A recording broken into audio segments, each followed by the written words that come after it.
Hi there, and welcome to the Skylight Books author reading series. If you'd like to learn more about us and our many upcoming author events, please visit skylightbooks.com, where you can browse our inventory, buy books, and join our Friends with Benefits Club. You can also follow us on Twitter, Tumblr, and Facebook. To speak to a real live bookseller like me, please call 323-660-1175. Thanks for your support, and enjoy. Sarah Manguso is the author of 7 books, including Ongoingness, The Guardians, and The Two Kinds of Decay. She lives in California.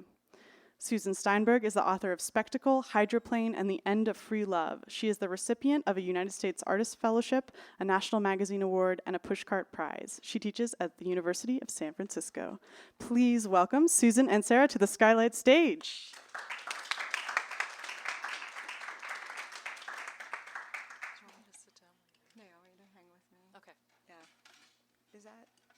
That's not the microphone making that sound. That's yours. Yeah, cool. Can you hear me? I mean, yeah. I'm very noisy. Thank you so much for coming out on a debate night. I very much appreciate that. None of us want to miss that debate. So, right? It was like a basketball game, the debate, like out of bars here. Is that an LA thing? I don't know. I don't feel like I see that as much in San Francisco. So I'm going to read, this is a novel, as it turns out, and I'm going to read, which I can talk about more. And it's in sections, and there are 14 sections, and there are 7 titles, and so each title belongs to 2 sections. And I'm just going to read the third, I believe it's the third one in here, that I don't think I need to set up anything. I think it'll just set itself up. And the section's called Liars. And it's about 14 and a half minutes long, so I'll try to read faster. Our Father says not to say, gone to shit. When people ask, and they will, our Father says, you should not say, gone to shit. But the guys were staring down into the water. The girls were holding each other's arms. They were screaming into each other's hair the way those girls all would. It was total shit, my brother says. Our Father says, what did I say? We're in our Father's study. Our Father's study is a replica of our Father's other study. But this one, because it's at the shore, has seascapes on the walls. It has old maps on the walls. Our Father's other study, because it's in the city, has pictures on the walls of the city. Our Father and my brother are sitting in leather chairs. They're the same kind of chair as the chairs in our Father's other study. They're each on one side of the desk. I'm sitting on the floor. Our Father says, were you drunk? Were you high? Our Father says. Our Father is being a certain way we've never liked. There's nothing to do when he's being like this, so my brother just sits there, arms folded across his front. Our Father says not to say he was high, not even a little, our Father says. My brother looks at me like our Father is such a dumbass. He looks at me like, what does it mean to be a little high? There's no such thing as a little high. You're either high or you're not high. Our Father says people are going to ask. They'll ask, he says, what you were doing. They'll ask, he says, what you were on. So he says to say it was just a party, he says, with friends. But my brother says we wouldn't call it a party.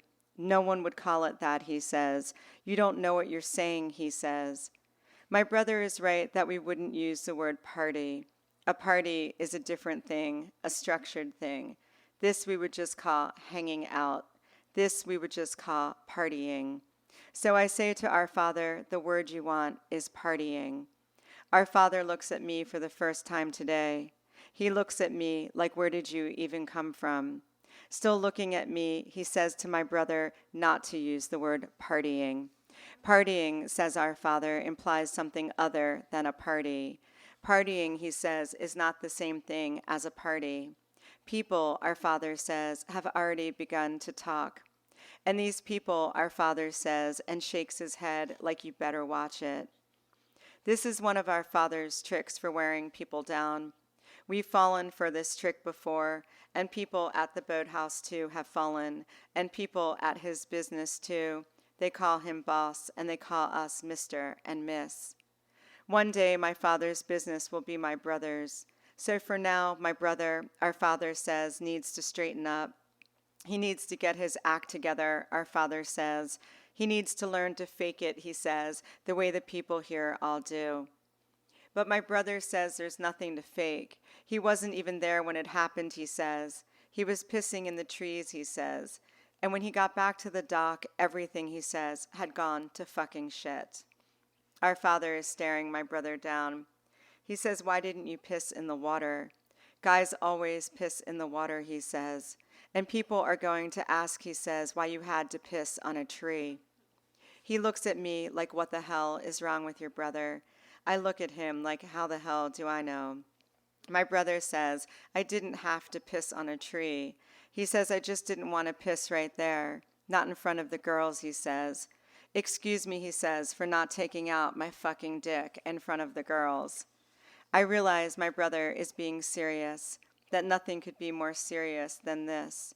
I mean, we're talking about a girl who drowned, but we're talking without any feeling.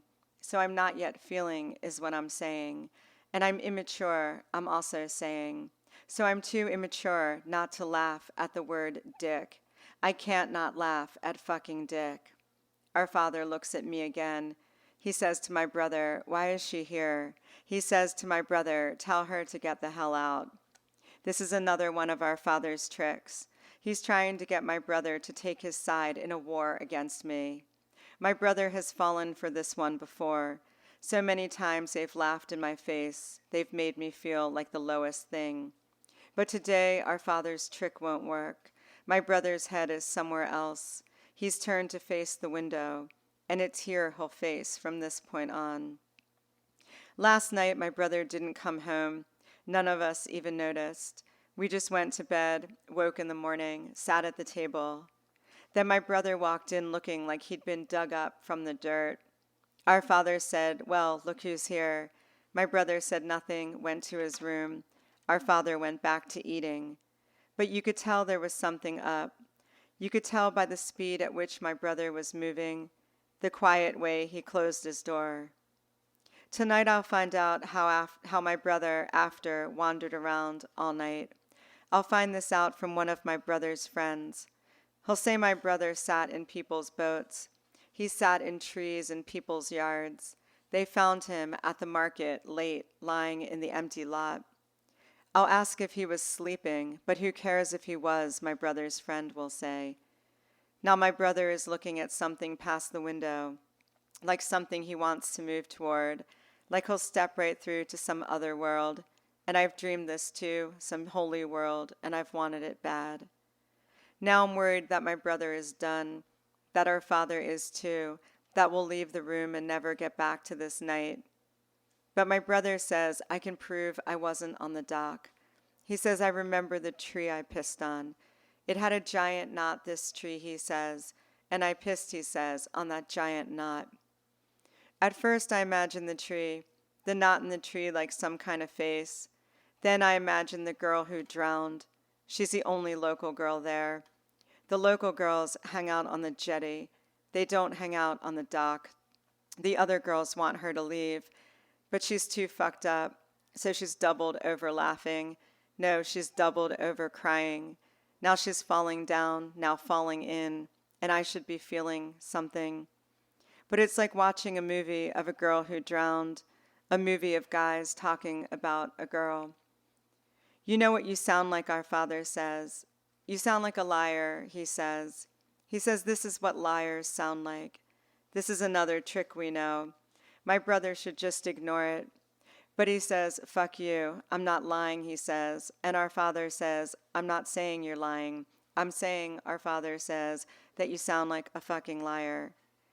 Our father and I were at the table when the cop knocked at the door. Our father told me to go somewhere else, but I stayed right where I was. So the cop and our father walked outside.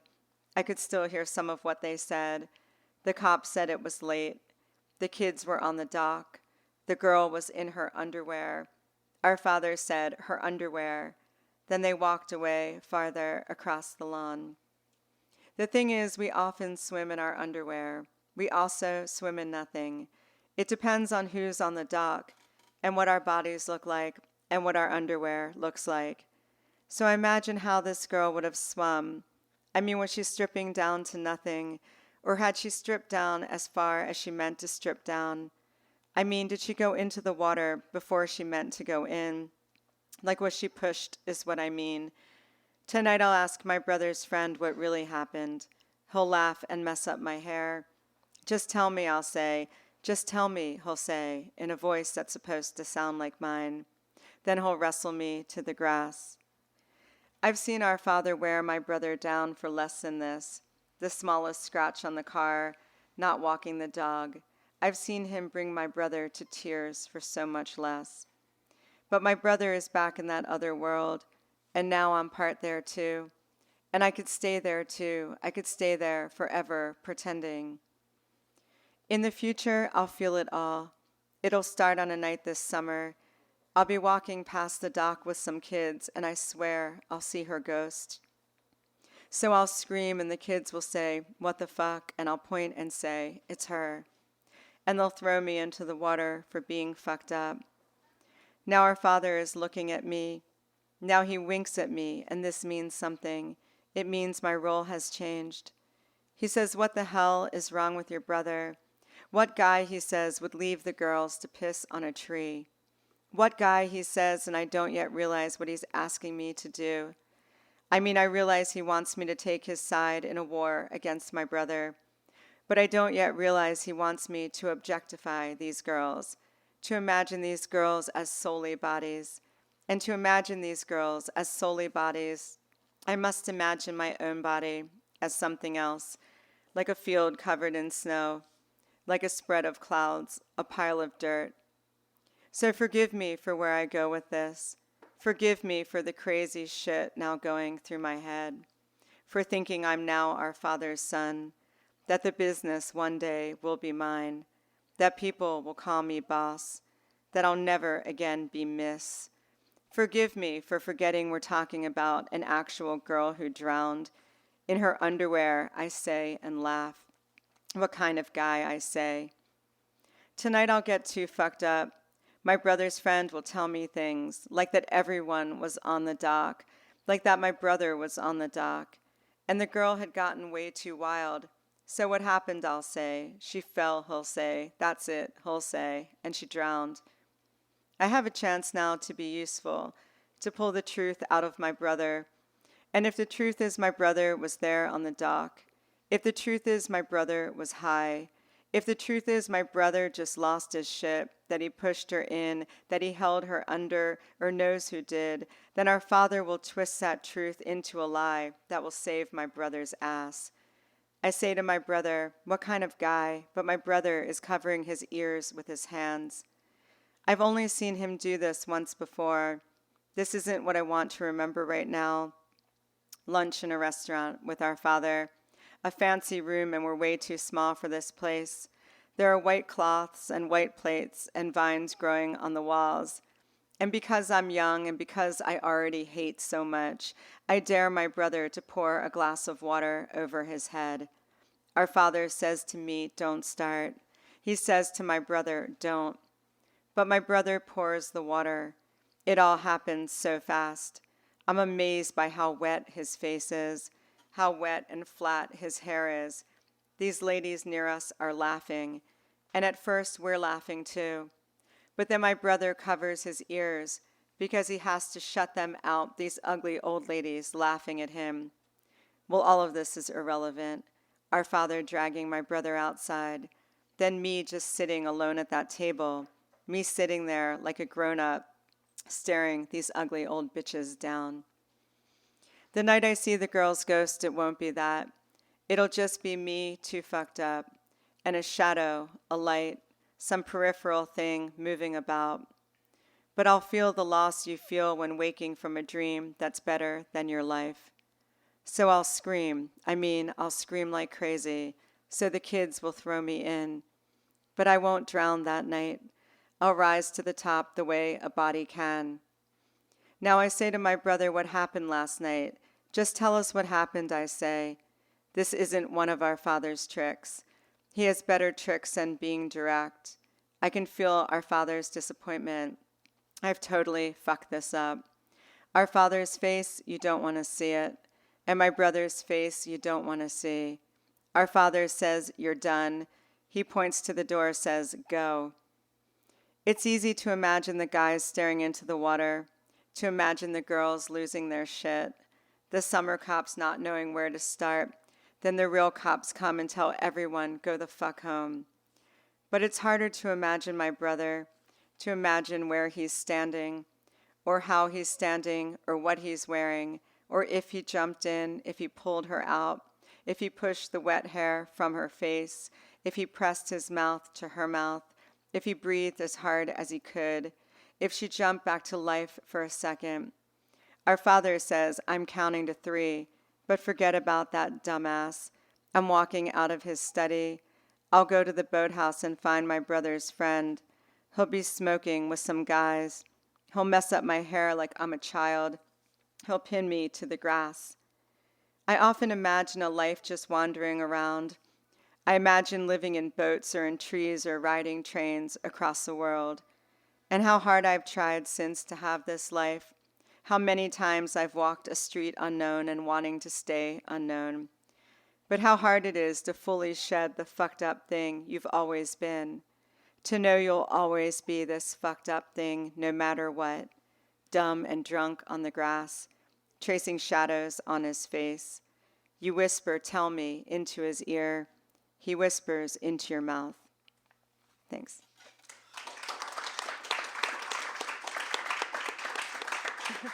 My other glasses, I can see people. Yeah. Thank you. Susan. Thank you. Hello. Hi, Sarah. I did not think you would ever write a novel. In fact, I think you said to me at Have I, though? circa 2006, I'm never going to write a fucking novel. So Yeah, what's up? I still maybe haven't written one. Okay. It became one, but I didn't write one originally. Say more. So this is your first question. I did say that probably in those exact words, and I never really wanted. I think I didn't want to be a novelist, and I didn't want that pressure of writing some big book that followed one story. So I started this one thinking it was a linked collection and that it was all going to take place in the same town over a few summers with the same character, and that by not writing it as a novel, I wouldn't have to answer a lot of questions, that I could just keep it open and write stories and, like fill in, hi, I just saw someone I haven't seen in a while, and fill in, whatever blanks I wanted to, but not be responsible for every piece of it. And I sent it in and to my agent who sent it to the press, and the editors were like, we're really sorry to tell you you've written a novel.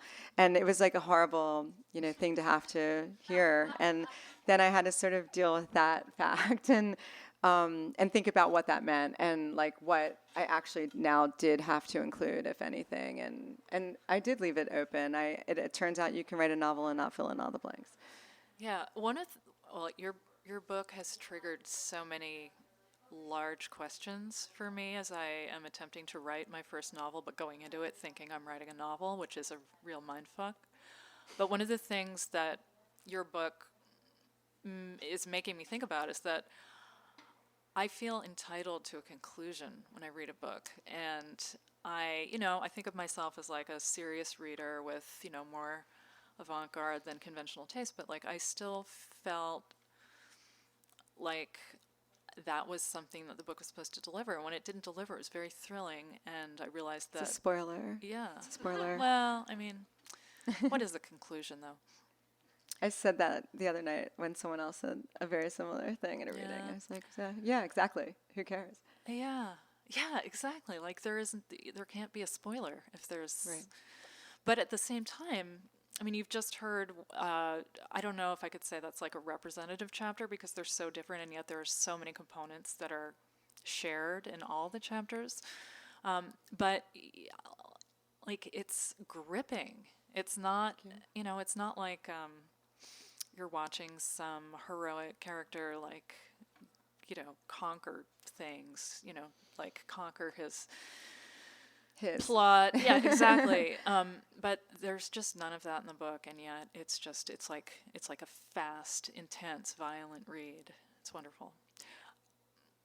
I do want to comment on one part of that, and I worried about that idea of like, not concluding or not resolving something, which I always feel a little cheated when the answer is handed to me, when I'm reading or when I'm watching a movie or anything really, particularly because I think I know what it's going to be. I'll start guessing, and I think what helped me. If you get it right, it's disappointing. Yeah, it's disappointing. I think some people feel great about getting it right, but I just never do. And I feel like, part of it for me was switching in my mind what the question was, right? So if the question is what happened that night, like, did someone throw her in? Did someone drown her? Did she fall in? Was she drunk?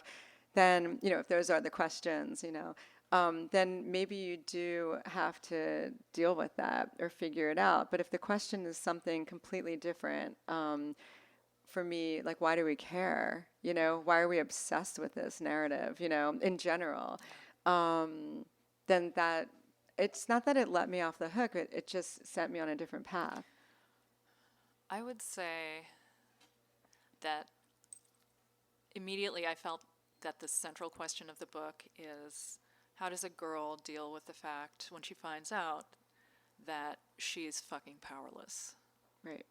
I got it right? Yeah, I think that's one of a few I was thinking of. Yeah. But that's the question. Right. Like, how do you deal with it? How does this narrator deal with it? And you can't resolve that ever in a book because it's just a fact. It's ongoing. So how do you resolve it? You write it again, and then you write it again, and address it. This book is so good. Like, really, I can't I'm so glad this is recommend it being enough. recorded. Oh, I just remembered that. I remembered that when I said hi to the audience. Well, you've definitely said fuck more than I could possibly say now, so I feel really relaxed. I think you could do it. I think you can outdo me. I probably could, but thank you. Something that I want to bring up that's also a little extraneous is that I know that while you were working on this book, you had kind of a dark night of the soul about the line. Could you characterize it as such? I just remember 2 or 3 years ago, or 9 or 10 years ago, I don't remember when it was, but you sent around one of your awesome emails where you ask like 20 or 40 people, like, what is the deal with X, Y, and Z? Some, element, something about the mechanics of writing, and then you wind up collecting all the best stuff, and then you share it, and it's like that's some of my favorite stuff. But I remember that there was one about the line, and I don't know, maybe you and I had a conversation about like how you were trying to deal with it. And I was wondering if you could speak about that. I mean, I was thinking I had to give a talk at the Vermont Studio Center. And so I wanted to give a talk on the line because an email had come around. It was just an email advertising some art magazine, and there was an article about an art show. I don't even know if it was an article as much as it was maybe an ad, but maybe both. But it said in it something to the effect of, lines are dangerous. And I started out as a visual artist. And so the line in visual art, I always thought it was a different thing. It's like a stroke of, the pen or the brush or whatever you're using. But it's not, it's the same sort of, marking of boundaries or, however you want to envision it. There are so many ways. So I think I sent out, I often send these emails, and I just want to know what other people think about stuff. I guess other people do this through social media, but I don't use social media. Yeah. So I was trying to figure out if lines in text were dangerous, if they were like borders, like of countries or boundaries or things we couldn't cross. If the fact that we call it a line, it means that we can't cross it or we can't change it or it's setting up some kind of blockade. And so I was thinking about that because they do function that way and in other ways as well, but in visual arts that you draw a line and now you've got two sides, right? So how was that a thing in writing? And so I think I I don't know if I was struggling with it so much as just wanting to interrogate it a little bit and open it up more, because I think we're always talking about the line, but we don't talk about it as a visual thing as much. You know, we talk about the words, the components of it. Do you mind if I talk about something that just happened upstairs? Oh God, that was a terrible way to preface this, but Was I there for it? you were there. Yeah, then no, it's it's just this book that was ordered by somebody who very thoughtfully asked you Yeah, to oh, right. sign, date, and then write the first line.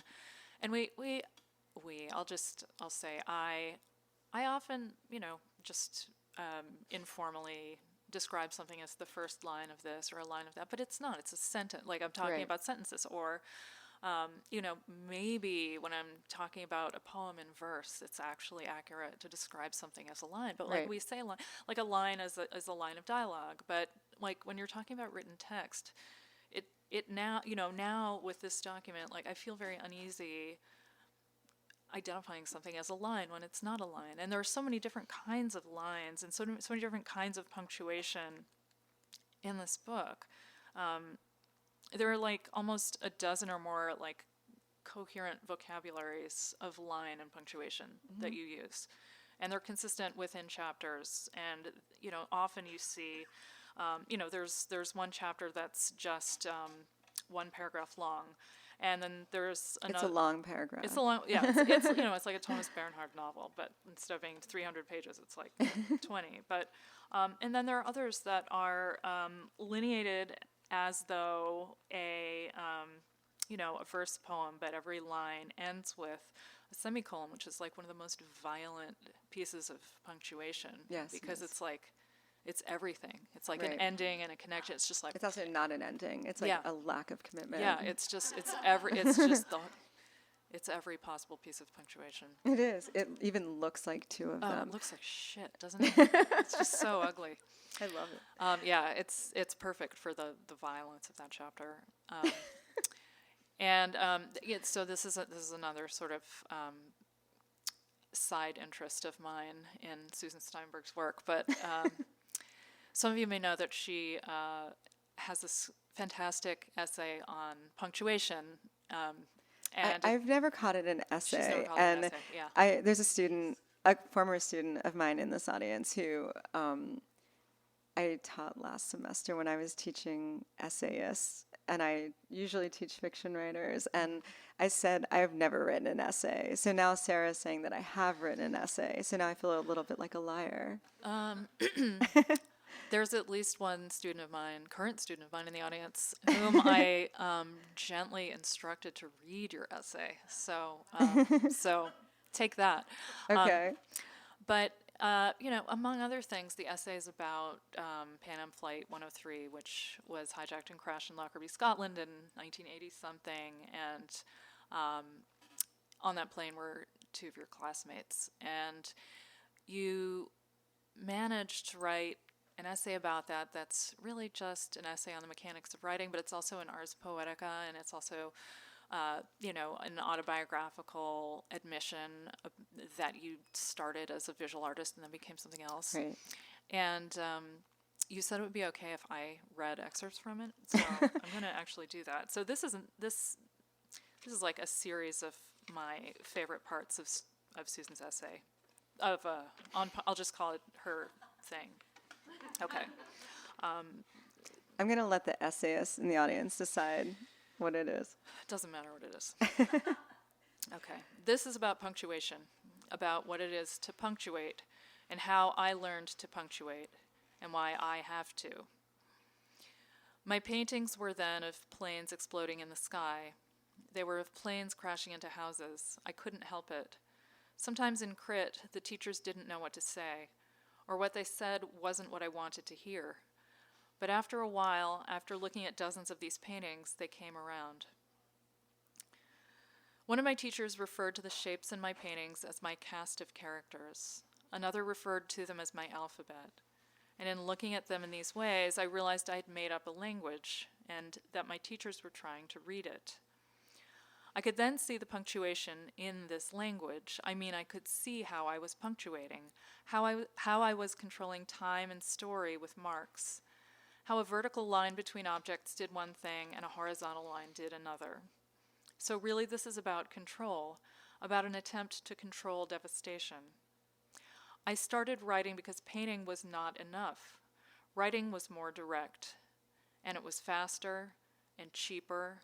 It was something I could do in bed. But my writing for a long time was without any punctuation. It was just words slamming into other words, which was something, considering. I have overused the semicolon because it links clauses that desperately want to be together. And in my stories, I often want to convey a certain type of intimacy, by which I mean a certain type of tension, a division. I could go on, but I realize it's an extraordinary piece of writing. It's really weird to hear it read. I like Yeah, that. no, I like it a lot. I good, like okay. your reading of it. No, for me, it's up there with Joanne Beard's essay, The Fourth State of Matter, which I just, I read it like every 6 months, and nope, it's still completely fucking amazing and infinite in its power. Thank you. So punctuation and the line endings, powerlessness. I was hoping to create a segue between punctuation, specifically the semicolon, and violence, or to violence. What are your thoughts on this topic? It's funny. I don't know that I was I don't know if I was conscious of that connection when I started writing this. But we were talking earlier tonight about a review of the book that came out that does talk about that. And I was like, whoa, that's really smart and an interesting way of looking at it. There is something about relentlessness that I think can feel violent, that this sort of just coming at you over and over again, even if it's not a bad thing. And I wonder if the semicolon, I use a lot of semicolons. So for the last reading I did 2 nights ago, I actually checked to see how many there were, because my editor and I were in conversation. He was curious. And there are, I believe it was 1,918 in the book, which is not even legal. I don't think you're allowed to do that. That's just wrong. As opposed to the word "the," which does not appear not that many times. Oh, I thought you were going to say, and it doesn't appear a single at all. time. No, it's everywhere, but it's hardly. Some Oulipo experiment. Yeah, Sorry. The and maybe commas are the same amount. Yeah, it's more average, but using them for me, it was a much bigger experiment in my previous book, because that was the first time I was like, what can I do with this? And that's where this essay, quotes that Sarah read, comes from. I was asked to write this essay on something, and I chose punctuation. And then I was like, oh, what would happen, just these nerdy experiments, if I linked 2 stories to each other with a semicolon in the middle, I'm like, that's weird. And no one's done that. And so I tried, failed. But I was like, well, why, maybe I sort of did that. And if I put these 2 stories in the same collection, even if there's a story between them, maybe that echo will happen anyway. Or maybe we'll just know that the semicolon means they have to be closer. But there's also a way it functions as just, like I was saying, an incompleteness. You're not going to resolve this. And I suppose that does speak to the violence in the book, and the recurring, repetitive nature of violence in this book and in my other books as well, and in the next book that I'm writing, and all the books I'll write forever, I have no doubt. Yeah. I think that's an important point, especially since there are at least 2 students in the audience, to just identify what I think is true of almost every writer that I admire or whose work I've engaged with deeply. William Maxwell, who I loved in my 20s, lost his mom when he was 2, 4, very young, 8, some number. But every book, every novel he ever wrote, there's this missing mother. And, it's not always the tragic death leaving a young child, but there's just, you don't have to stop doing that. And so, I always am very grateful when somebody says like, oh yeah, I'm just going to keep doing the same shit that I already did and I'm doing now. I mean, you didn't, just because you wrote a book about it doesn't mean it's done. You're It done. just means you wrote a book about it. And like you figured it out for that moment and you maybe advanced, you got somewhere else with it. But all that does for me is open up another thing I have to write. Yeah. It's not over. It's Yeah, just it's now like more therapy. complicated. Yeah. I mean, I know analysis is supposed to have like an ending, like there's this formal moment where you end, but Like therapy is like just in a forever. day or like over months. No, like you do it for like 11 years or something, and you're like, And then well, it's done. I'm done. Yeah, Oh, like that's Kenneth Koch great. stopped stuttering, and then he was done with analysis. Yeah, Wow. fixed his stutter apparently, but compared to therapy, like there's always something to have therapy about. Yeah, because your cab ride there could be stressful. Yeah. Oh my God. That's happened to me. I hesitate to bring up Alfred Hitchcock because I just feel like we've had enough of male auteurs. No, I'm okay like- with it, actually. Okay, okay. The way in which I wanted to bring up Hitchcock was in just like one very small specific way, but the shower scene in Psycho, people, has been written about, already too much, but what we're all kind of trained to know about the shower scene in Psycho is that you never see the weapon touching the woman's body, and yet it's very violent. Like we think of that scene as like a very good cinematic representation of violence, but you see pieces of stuff. You see Janet Leigh's face in this mid scream. You hear the shower curtain open, you see the blood and the bottom of the tub, but you don't like see, the scene, it's never like revealed, like here's the violence. You just see these, dreamlike pieces of it. And okay, this is a little bit of a spoiler, but I'll just say that reading your book left me really remembering that and just the eeriness of it. Of that scene. Just, the kind of paradoxical way in which it's incredibly violent, but none of the so-called violence is really depicted. Yeah, I mean, well, part of the reason for that is because my narrator wasn't there that night, and I wanted to stay true to that. I feel like there's this. It was tempting to just figure it out anyway, like to tell that story. Like this is okay, so this is the answer. This is what happened. But there was a day that my editor asked, do you know, we were still working on edits, and he said, do you know what happened that night? Like, and I was like, well, I wasn't there, like I was with the narrator, because she's the only lens I have. It's the story. She's telling the story. I'm telling the story through her. He's like, so you don't know though, like somewhere? And I was like, well, if I knew, then I would know more than my narrator knows about a night that's so important to this story. So no, I'm going to say I don't. But what I do know is that the narrator has intuition, right? And she has talked to a lot of people, and she's trying to get the story out in other ways. She's even reenacting the night. So I feel like there comes a point where she knows something, and maybe that's not the thing I reveal, right? That she's figured out something for herself, and whether it's the truth, like what happened that night and she's right, or it's just some gut feeling about it, feels like that doesn't feel, it doesn't matter which it is, and so anyway, but going back to your question, actually, by not placing her on the dock that night, like she can only imagine the violence, right? And I think that is maybe why you're thinking of Hitchcock, right? And how, like, in some ways that's almost more terrifying.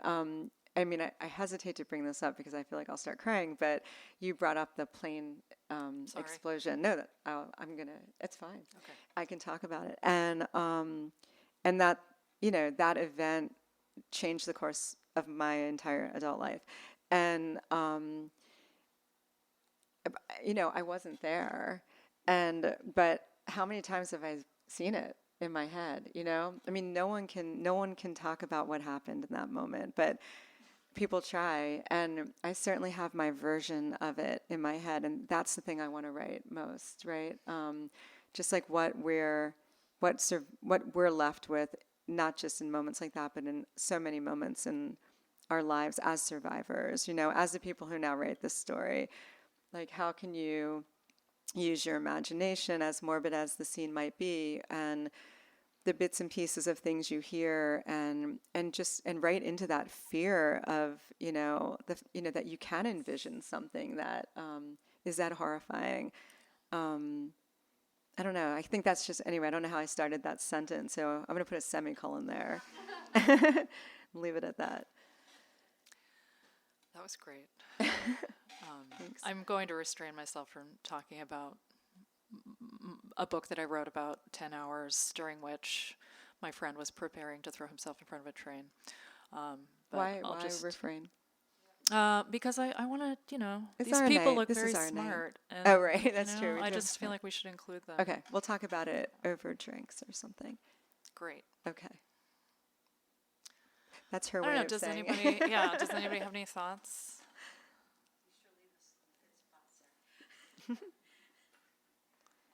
I will answer any question. Okay, yeah, she will. Any She's question. really good at fielding questions. I'm not just saying that. It's true. I like answering questions. Oh, why was she I? was Oh, I refraining. just didn't want to make this night all about me. But once I open my mouth and start talking about this, then it's just I'm fine with kind of it. come out like a tidal wave. I don't like attention, so Yeah, I'm that's actually true. good But I with feel like this. I need to impel you to receive attention right now. Okay, cool. I'll take it then. Great. I heard you earlier talk about your fear that the book wasn't ugly enough, which I'm sure was in some ways just a charming, self-deprecating joke. But to turn the Susan Steinberg question about what is the line, what is excess. I'm just kind of curious. How do you feel about ugliness in literature, and especially as a virtue? Yeah. Because, of course, hearing your words, it's beautiful and rhythmic and just lovely prose. I'm curious what the ugliness is to you and why you are attracted to it. I mean, I think the ugliness for me is always in the content, right? And so then I'm not going to write towards something that doesn't have a conflict or doesn't have, something that I'm scared of or, that I actually want to avoid writing. That's the stuff I want to just try to get closer to, as hard as it is. And, as, much as I can distract myself from it in my life. But I was asked a similar question at my last reading, and by the editor who I did say when I turned in the book, I'm afraid it's not ugly enough.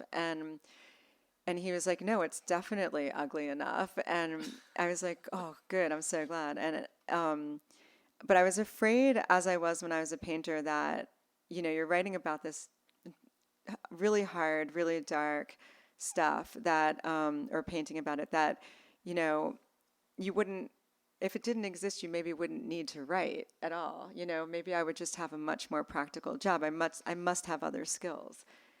Maybe. I don't know if I do or not. But I'm just compelled to keep working through these hard issues through this. And yet you want your sentences to sound good, and you want, people to move on to the next sentence. And with painting, I wanted the surfaces to look nice and, just draw a person toward it, so they could keep reading it. And there's always, this is what I didn't say at the last reading that I wished I'd said. So we need these two podcasts to be together somewhere on the internet. I feel like it's really about finding that balance between what's beautiful, and what's absolutely repellent, just hideous. And it is so hard to do that. But I think that's just what art is, right? I don't know if it goes much deeper than that for me. And, so I'm writing about infidelity. I'm writing about a potential murder. I'm writing about friends being mean to each other, and just nothing in it is necessarily, and I shouldn't say nothing, but the main sort of components of it aren't pretty, right? And but I still want it to sound something you want to hear, even if. So was it that you were distrusting your instinct toward making it sound like something you could bear to It was hear? part that I was like, I get a little rhymey and I have to cut that and watch that I'm Yeah, not but doing that too why? much. I just don't want to go overboard with it, so I just read aloud until I catch. You should see what it looks like, before you No, I actually know get you're it. like infamous for like making the biggest mess possible and then distilling it. Yeah, and it's pretty awful. But then as I'm fine tuning, it's like, oh, this word sounds better than that word, or like I like ending a sentence here. And it's like, does that make it pretty? And if that makes it pretty, does that dilute the content in some way? And how do you achieve that balance? And punctuation does help me through that. It's like, well, what if I say it 5 times with semicolons threaded throughout it? Like that might be uglier, that might be that relentlessness I was talking about. But I do struggle with that. And this one, I think it is ugly enough. And I've heard it is anyway. People have told me, and I'm very happy about that. But I've just never wanted to be like, oh, she wrote this, beautiful thing, or, it just doesn't. I don't know. There's a difference between beautiful and pretty, though, too. True. Right? Yeah. True. Like pretty is a little bit gross. Yeah. But I know. Now that makes me want to write pretty. Yeah, but like when your book is described as beautiful, even if it's by like, I don't think I would ever call a book of yours beautiful. Like I think you would take that as like a gross, not an insult, but it's just not the right. It has nothing to do with what you're working for or toward. Yeah, and I felt like too I was being too kind to the reader at times. In this book? Well, earlier in the writing process, I was like, I just think I'm being too nice. Like I'm not giving enough. I'm not showing enough of the hard stuff. And so in revision, I opened things up a little bit more. As terrifying as that was. So that's another way of answering it. That's great. Dylan.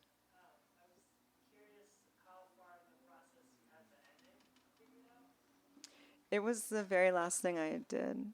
Yeah. So it ended with that.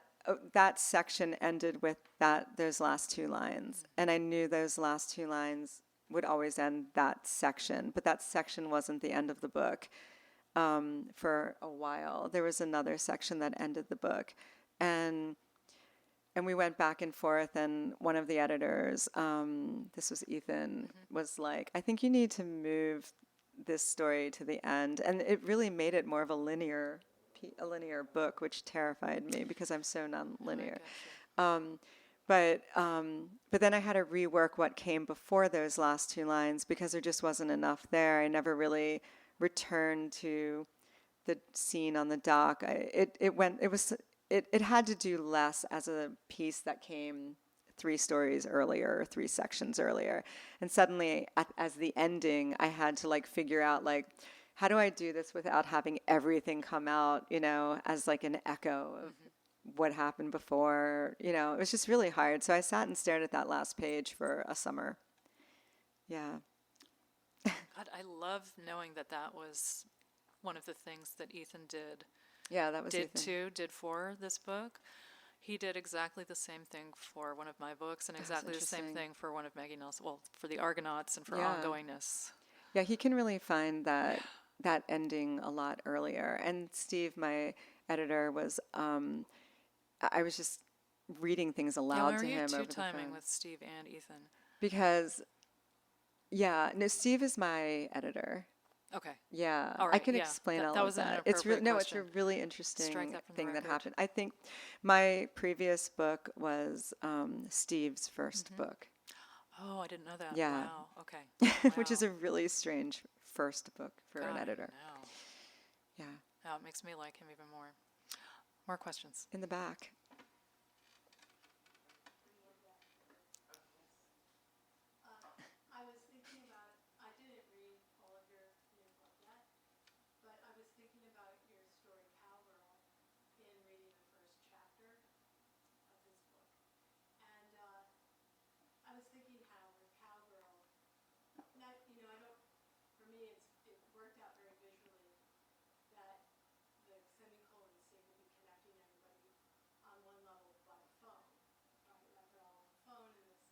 Right.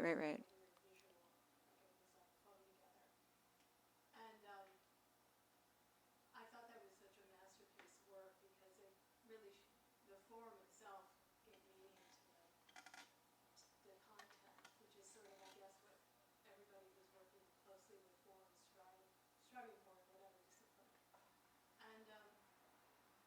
And I wondered if you could talk about how in this book, I'm sorry, I didn't read the whole thing yet. There are several innovation or several sort of formal gestures that you're making per chapter.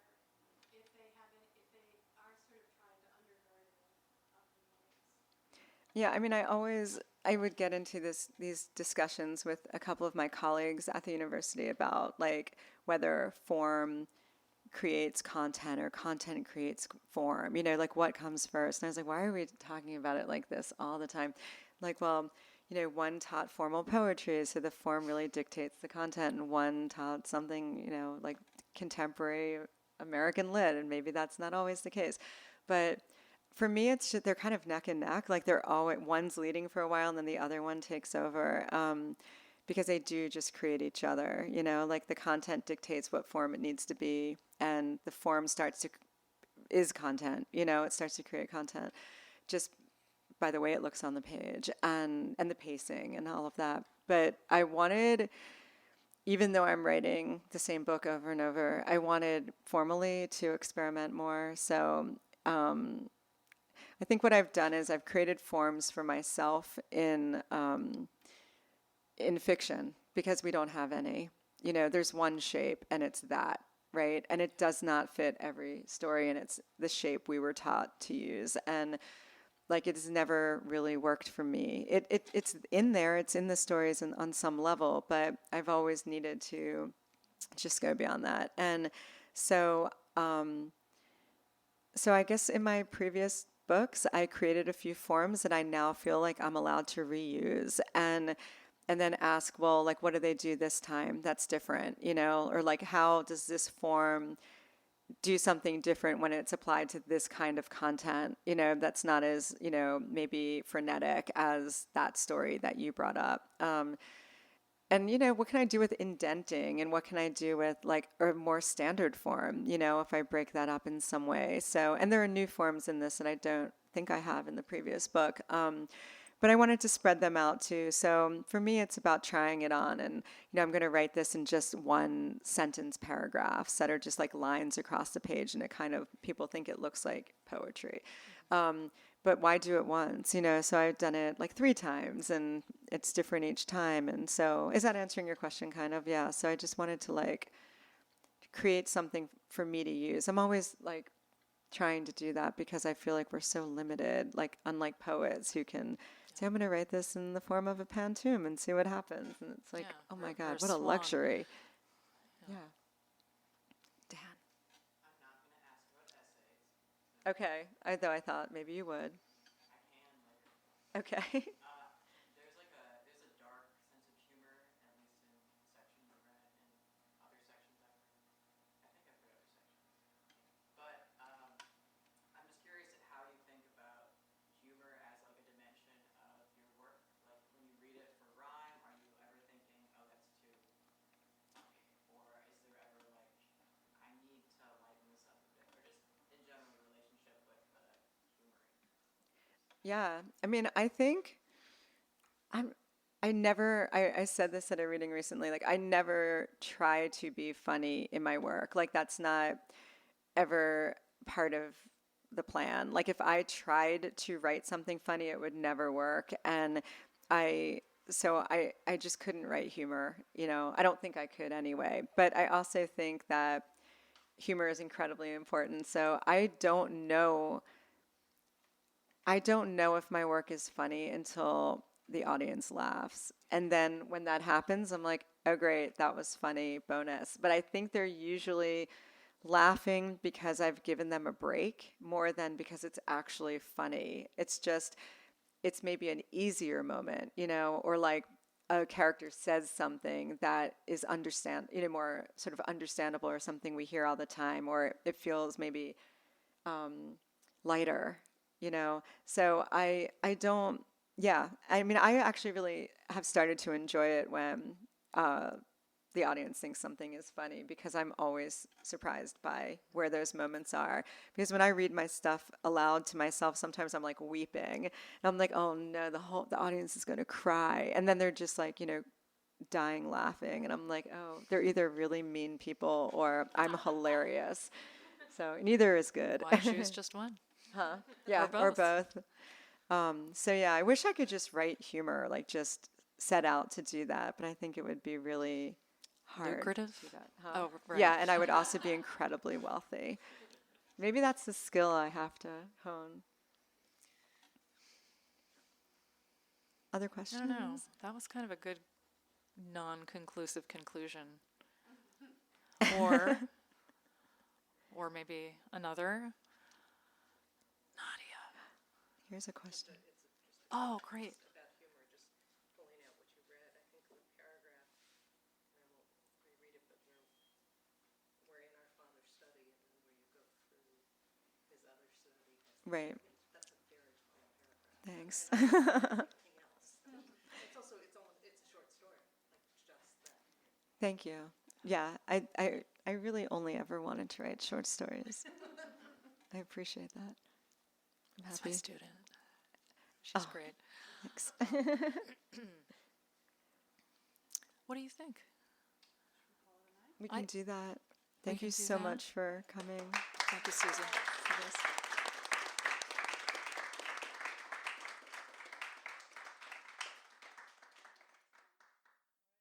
You've been listening to the Skylight Books author reading series. Don't forget, you can listen to this and all of our other great podcasts at skylightbooks.com.